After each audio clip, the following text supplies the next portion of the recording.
Martín, yo llevo casi 20 años en esto de yendo a conferencias y tal, porque para mí es muy enriquecedor asistir y aprender cosas. Y pocas veces estoy tan de acuerdo con todo lo que has dicho, que me ha encantado, como has contado toda la visión de la inteligencia artificial, porque la he vivido en mis carnes y me ha encantado escucharlo, así que te lo tenía que decir. Bueno, muchas gracias, muchas gracias. Chema, ¿de qué lado estás? ¿De Terminator o de Robocop? Bueno, me encanta la ciencia ficción y me encanta Terminator.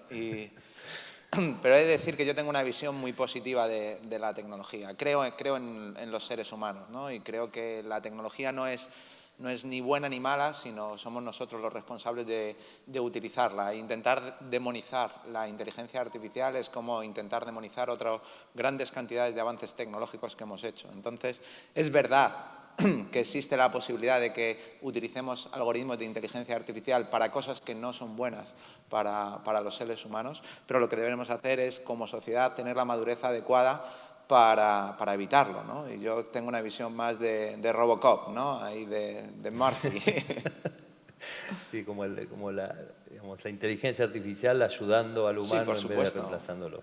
Lo tengo clarísimo. O sea, yo creo que la tecnología que debemos hacer debe ser siempre para favorecer a las personas, ¿no? Hay que poner a las personas en el centro de la creación de tecnología, y es lo que intentamos en todo momento. Cuando estabas haciendo el gráfico, tú ponías al consumidor en el centro, volvías a dar a la persona el corazón de todo lo que estamos haciendo, ¿no? Y eso no se nos tiene que olvidar nunca.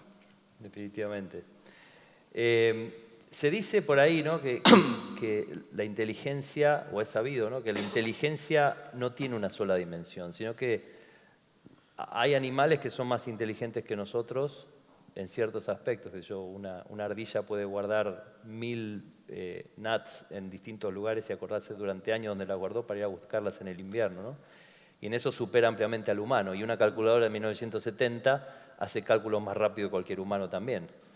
Y Google se acuerda de muchas más cosas de las que nos acordamos nosotros. O sea que ya las máquinas superan al humano en muchos lugares. Los animales también superan al humano a veces en distintos lugares. Entonces es como que estos compromisos de ingeniería dirían o darían la pauta de que es imposible que exista una sola máquina para todo. O sea, cuando yo me subo a una Ferrari, anda muy bien en la ruta y a 300 kilómetros por hora, pero para el tráfico de la Ciudad de Buenos Aires por ahí no es tan apta. Entonces, hay un compromiso de ingeniería que ha tomado el ingeniero que diseñó Ferrari para decir, bueno, yo me quedo con que vaya a 300 kilómetros por hora y no importa el confort.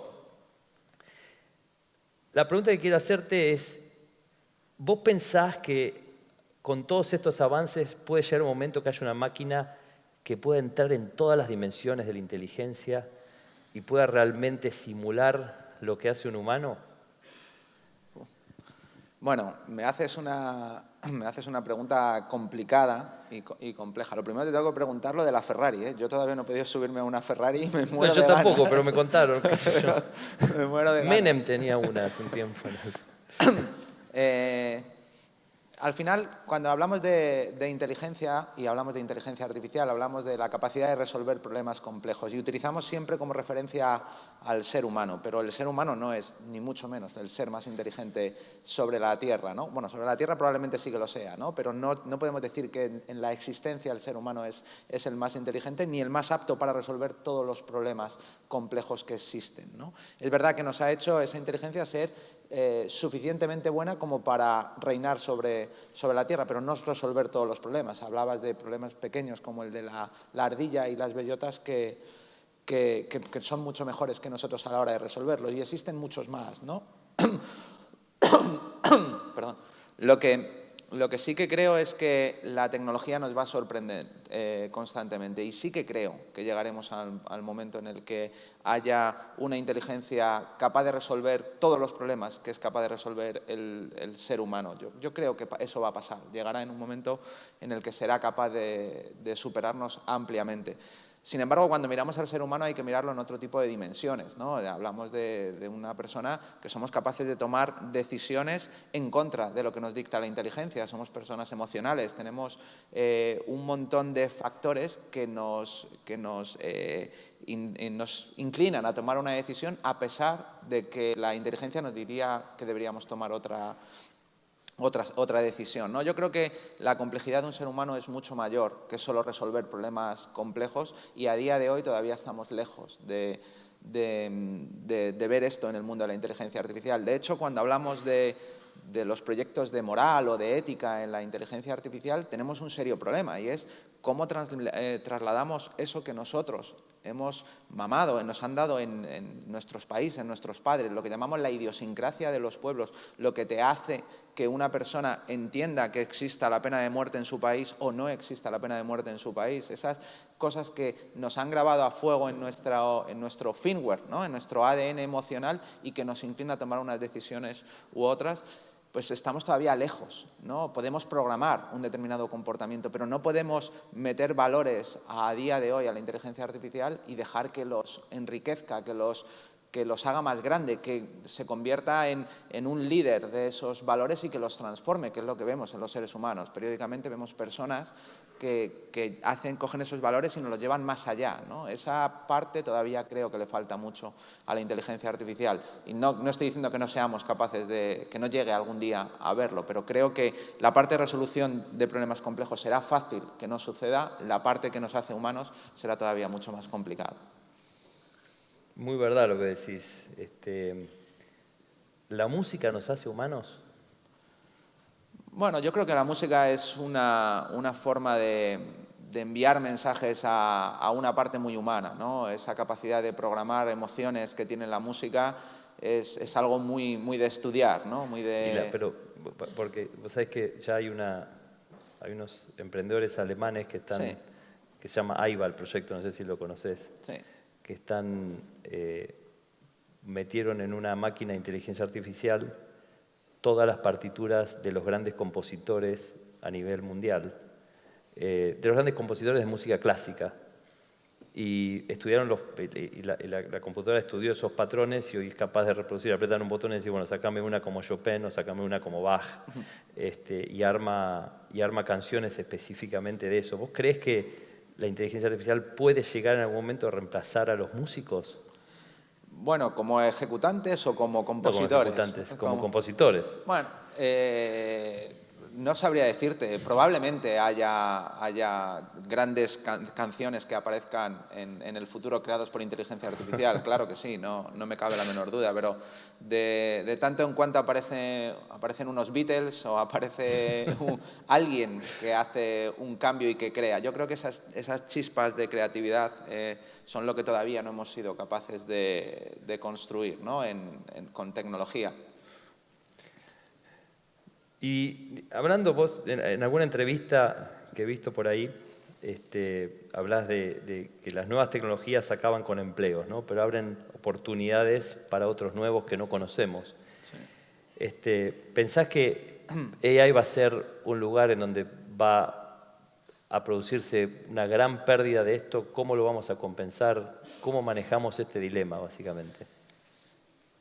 Yo creo que al final, cuando alguien piensa, no, la inteligencia artificial va a romper empleos, va a acabar con un montón de trabajos, está repitiendo el mismo algoritmo o los mismos argumentos que se tuvieron años atrás cuando apareció Internet o cuando apareció los ordenadores personales o los ordenadores para gestionar la empresa.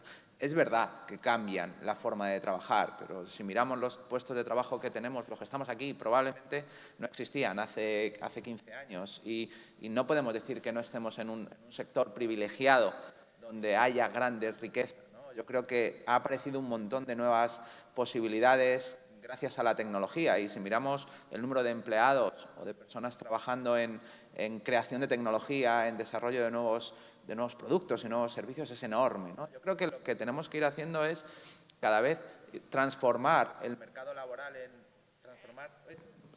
transformar el mercado laboral e intentar que no se nos quede mucha gente desconectada, ¿no? Yo creo que la labor de de las sociedades, de los países, es ir adaptando la fuerza laboral y los trabajadores a la nueva realidad que nos vamos encontrando. Y yo creo que ahora mismo no se trata de formar a la gente en una disciplina, en formarle en inteligencia artificial o en formarle en programación o en blockchain o algo así, sino yo creo que los países deberían, o las sociedades donde estamos, empezar a desarrollar esas habilidades que necesitan de verdad los trabajadores de hoy en día, que es la capacidad de autoaprendizaje, ¿no? Lo que llaman el learnability. Esto que permite a una persona, como muchos de los que estáis aquí, a enfrentarse a algo totalmente nuevo, como son los sistemas cognitivos en la inteligencia artificial, y hacerlo con naturalidad, sin que suponga un estrés y transformar la manera de vivir. Yo creo que lo que tenemos que empezar a hacer en las sociedades es, para no dejar gente atrás,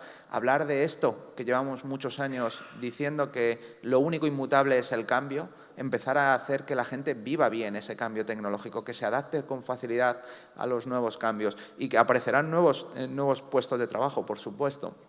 Y lo que tenemos que hacer es que la gente esté preparada para cambiar constantemente a eso. Yo tengo una visión muy positiva en la construcción de tecnología. Yo ahora estoy haciendo inteligencia artificial. A mí la gente me conoce por mi trabajo en ciberseguridad, y yo cuando estuve en la universidad me especialicé en datos, que era lo que me gustaba, y de pequeño me dedicaba a programar y a hacer algoritmos, ¿no? Yo creo que cualquier persona de los que estamos en tecnología vivimos este cambio con cierta naturalidad.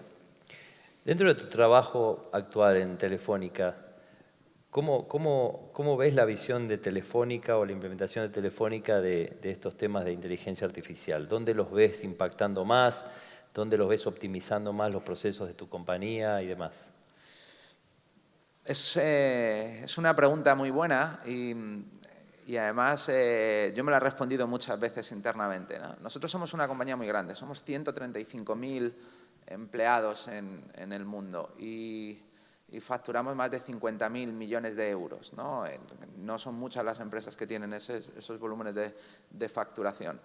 Y cuando tienes un negocio tan exitoso, es difícil hacer un cambio, ¿no? Porque está funcionando el negocio, seguimos teniendo más de 350 millones de clientes en todo el mundo, etcétera, ¿no? Entonces es difícil cambiar la manera de hacer las cosas por algo que ponías ahí, ¿no? La cultura. ¿Cómo entiende la cultura de la compañía que tienes que cambiar, ¿no? Cuando eres la sexta telco del mundo y cuando eres la telco mejor valorada en Europa. Pues empezamos con casos de uso muy concretos y que impactaron directamente en nuestra cuenta de resultados. Empezamos con algo tan evidente como la planificación de la red. Yo recuerdo cuando estuve hace 2 años, todos los veranos vamos a Silicon Valley y nos reunimos con los CEOs de las principales empresas, ¿no? De Google, Microsoft, Facebook, etcétera, ¿no? Y estuvimos con Google y le preguntábamos a Google cómo iba su proyecto de despliegue de fibra en New York, y nos dijeron, lo hemos parado. Les preguntamos, ¿por qué lo habéis parado? Y nos dijeron, digging is too hard, ¿no? Y es verdad, o sea, cuando estás hablando de poner red en una ciudad, estás hablando de obra pública, estás hablando de licencias, de permisos, de grandes inversiones. Poner una antena en una determinada ubicación u otra tiene un impacto en nuestra economía brutal. Pues desde hace años, nuestros primeros casos de uso fueron utilizar algoritmos de Machine Learning para el despliegue de las redes de 4G en los países. Ya no es en base a conocimiento o en base a experiencia. Ya estamos utilizando directamente Machine Learning, que está diciendo cómo debemos poner las redes, ¿no? De las antenas. Esto impactó muchísimo en la cultura de la compañía, donde se vio el gran potencial que teníamos. Pero después llegamos a la siguiente fase, ¿no? Empezamos con el cambio cultural, nos dimos cuenta de que habíamos cometido los errores que muchas empresas han cometido, ¿no? Pues habíamos convertido en una empresa application-centric, donde habíamos creado aplicaciones con silos de datos y los datos no eran el corazón de nuestra compañía. Y cuando aparece la inteligencia artificial, que necesita que los datos sean el corazón para tomar las decisiones por ti o ayudarte a la toma de decisiones, tuvimos que hacer un proceso de ingeniería brutal para hacer lo que llamo yo fontanería fina, volver a recuperar todos esos datos, volver a normalizarlos, etcétera. Y para conseguir que esto calara en toda nuestra organización, pues creamos una inteligencia artificial por encima que tiene diferentes vertientes, ¿no? La vertiente interna, donde utilizamos casos de uso internos nuestros para generación de eficiencias, y luego una parte con interacción hacia el usuario, ¿no? Que es lo que lo comentabas, ¿no? Los sistemas cognitivos. Nosotros creemos que durante muchos años los humanos hemos aprendido los interfaces de la tecnología y que hay que cambiar esto, hay que hacer que la tecnología aprenda los interfaces de los humanos, ¿no? Que la tecnología esté preparada para que alguien le hable, para que alguien le pida las cosas como se las pediría a otro ser humano, ¿no? Entonces, todo este cambio en Telefónica ha sido muy profundo y ahora para nosotros es una pieza fundamental en la estrategia de la compañía. O sea, no vemos digitalización sin inteligencia artificial, no.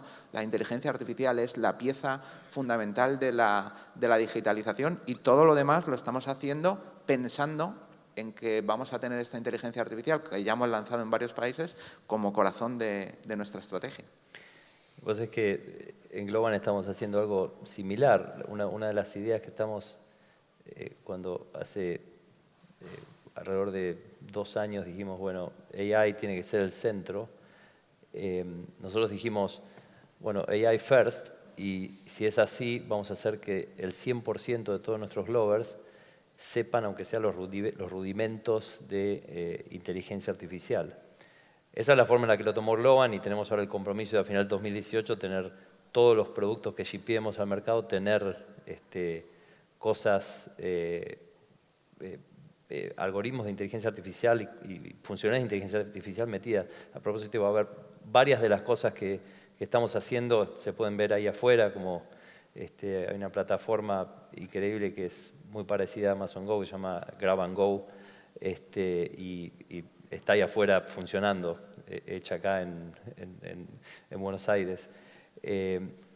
Cada compañía, ¿no? Y el otro día también charlando con un amigo de Amazon, me decía, bueno, estamos usando en Amazon inteligencia artificial para todo, desde manejar los aire acondicionados hasta planificar el homepage, hasta hacer la orden para comprar las remeras, y hasta para automatizar el proceso de selección de frutillas, ¿no? Tenían una línea seleccionando, gente seleccionando frutillas y había un tipo que era muy bueno y le pusieron una cámara arriba, aprendieron y automatizaron el proceso. Entonces yo le pregunté, bueno, ¿y qué pasó con los 100?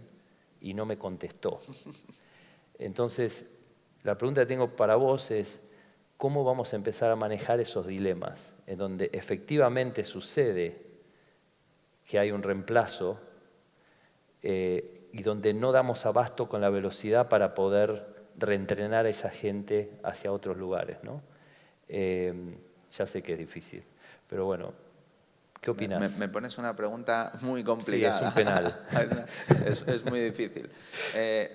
Es cierto que la inteligencia artificial va a entrar a todos los rincones. Y a mí me gusta mucho una frase que dice siempre Satya, ¿no? Cuando hablaba de esto de la inteligencia artificial, es que la inteligencia artificial es ambient. O sea, está en el ambiente, o sea, está en todas partes. Hablabas tú de la visión artificial aplicada a las fotografías de la cámara.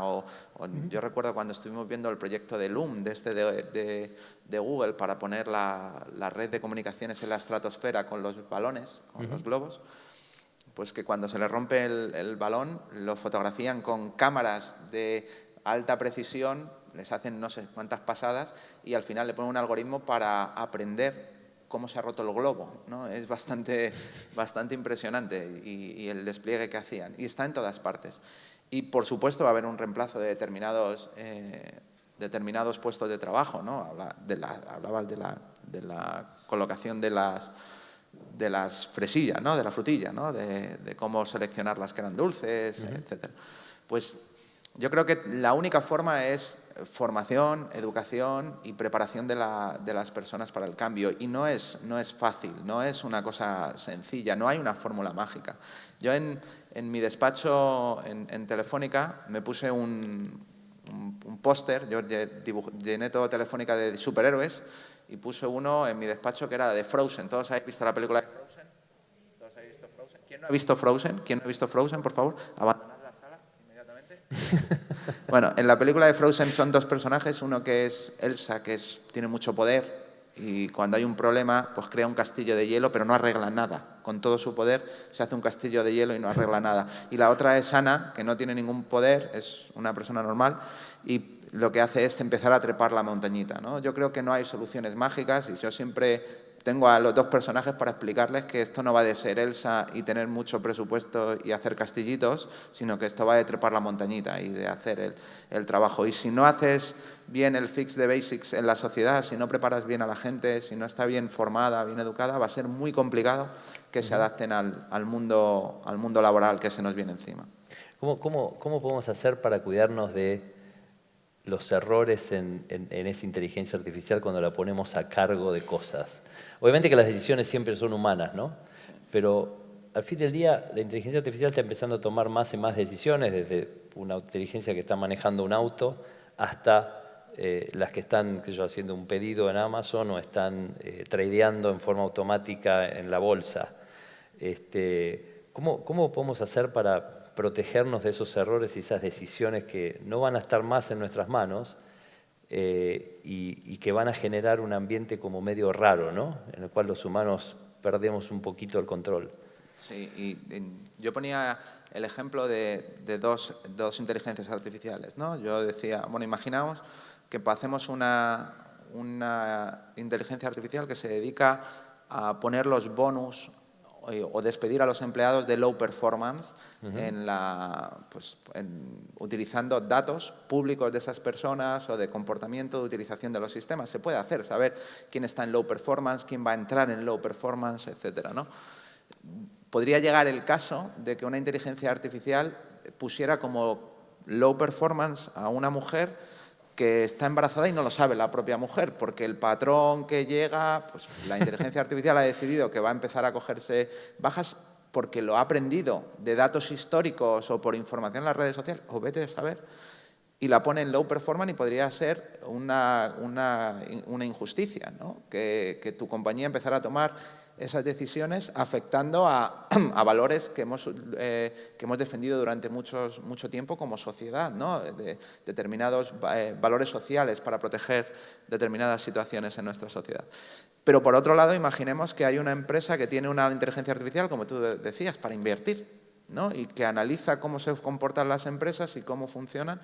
Podría llegarse a dar la paradoja de que el algoritmo de inversión no invirtiera en empresas que tienen protección o límites a sus inteligencias artificiales con el low performance y que, por lo tanto, le fuera mal a la compañía porque todas las inversiones no fueran y estaríamos haciendo tecnología que iría en contra de las personas, ¿no? Que no es lo que queremos.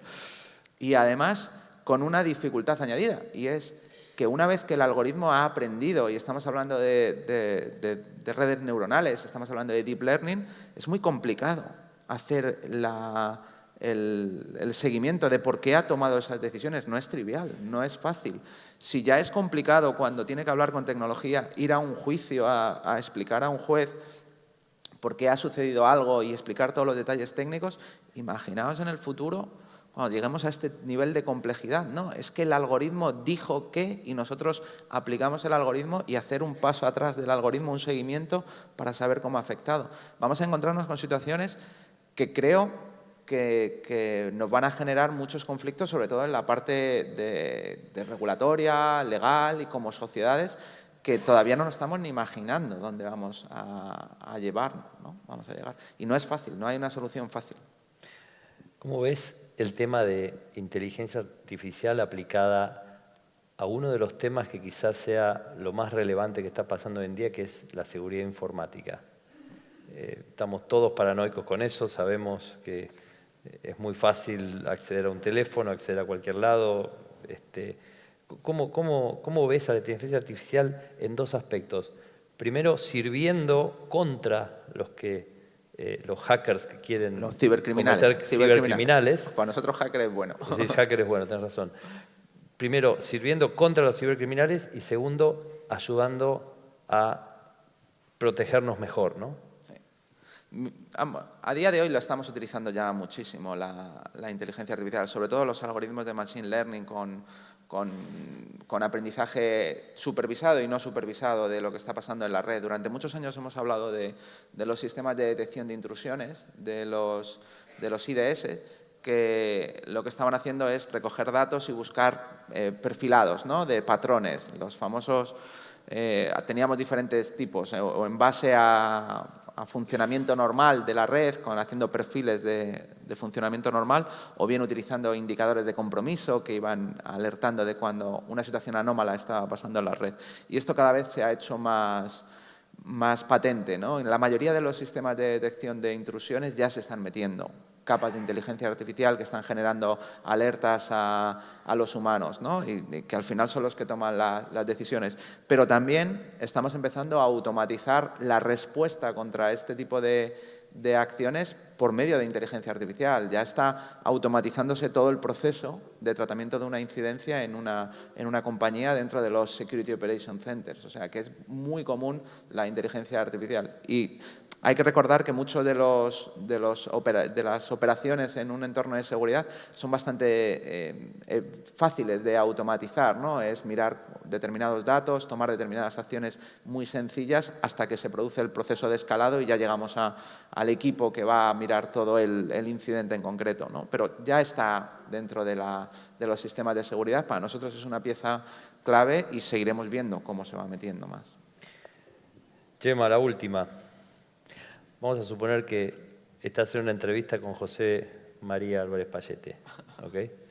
Y te dice, escúchame, Chema, dame 3 puntos para llevar a esta compañía al próximo paso o al próximo estado en inteligencia artificial. ¿Cómo lo resumirías? 3 puntos para llevar... 3 puntos, o 4 si querés, 4. Bueno, yo tengo la suerte de que ya tuve esa conversación en el pasado. Y Me imaginé, por eso te lo pregunto. Y para nosotros es fundamental esto dentro de la compañía, ¿no? Lo fundamental es, punto 1, la fontanería, es decir, normalización de los datos, un gobierno de los datos muy robusto a la hora de trabajar, a la hora de tener los datos de la compañía. Esto para nosotros ha sido la pieza fundamental. El segundo, un cambio cultural a la hora de definir cualquier nuevo servicio que no se haya diseñado teniendo en cuenta la potencia de la inteligencia artificial no vale, ¿no? De hecho, lo ponemos como una de las piezas claves. Luego, el tercero, el cuidado del talento. Nosotros llevamos mucho tiempo cuidando meter talento dentro de la compañía y tener gente con capacidades de aprendizaje y en este nuevo mundo, porque no vas a hacer la tecnología de hoy en día si no tienes gente preparado con ello. Y lo cuarto es, y esto es fundamental, es que la compañía se lo crea desde el board hacia abajo, si no es imposible. De hecho, el rol del Chief Data Officer, que es el mío y que llevo la inteligencia artificial, es de los pocos que está en el comité ejecutivo para mandar un mensaje muy claro de que esto es importante, esto lo vamos a hacer. Y como le decía yo, la primera vez que nos reunimos con tu equipo hace 2 años, cuando yo dibujaba, decía, esto es imposible hacerlo, pero lo vamos a hacer, ¿no? No nos queda otra. Muy bien, bueno, muchas gracias. Gracias a ti, Martín. Por favor, gracias por haber venido. Gracias, gracias.